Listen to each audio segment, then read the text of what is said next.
अस्सलाम वालेकुम नाजरीन, आवाज़ न्यूज़ में आपको खुशामदीद कहते हैं। मैं हूं डॉक्टर हफीज अंजुम। हाफिजाबाद के नवाई इलाका व छोकी में 18 साला मरियम कत्ल में पुलिस की मुबैना मिली भगत। कत्ल में वालदैन मुलविस। आवर न्यूज़ को मुकदमा में रिश्वत लेते वीडियो मसूल। 18 साला मरियम बीबी कत्ल केस में अहम पेशरफ्त सामने आई है।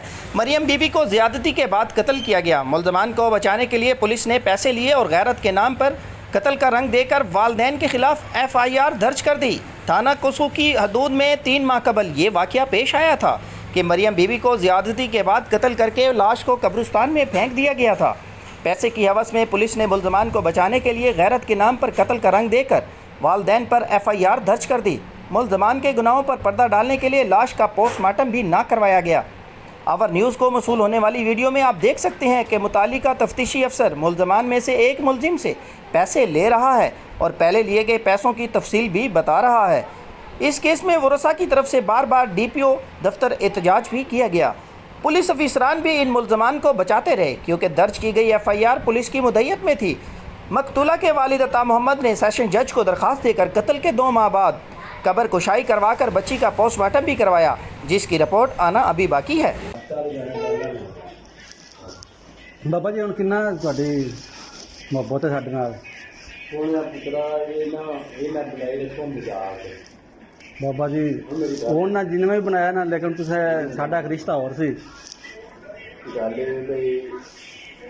कोई बंदा इन्हें दिले मैं यार में हाँ जी 10,000 रुपया रिटायर लीडर की पोस्ट ले जाके तस्वीर करा दी।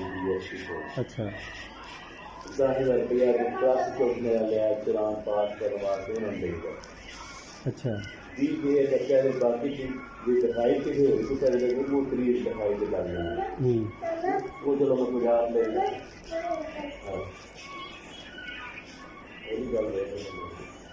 नहीं हुण साडे हत्थ की आर्डर ने, तुसीं हुकम करो।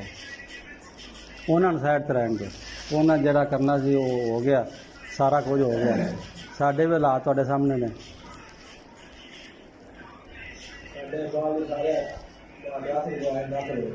तो मैं उत्थे जाना है हुण। चलो ये भी चंगा हो गया जी, तुहाडी आदत हो गई है।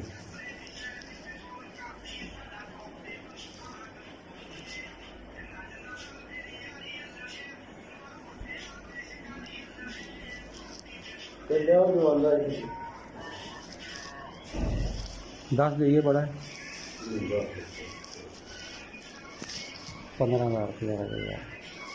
15 करोगे पाँच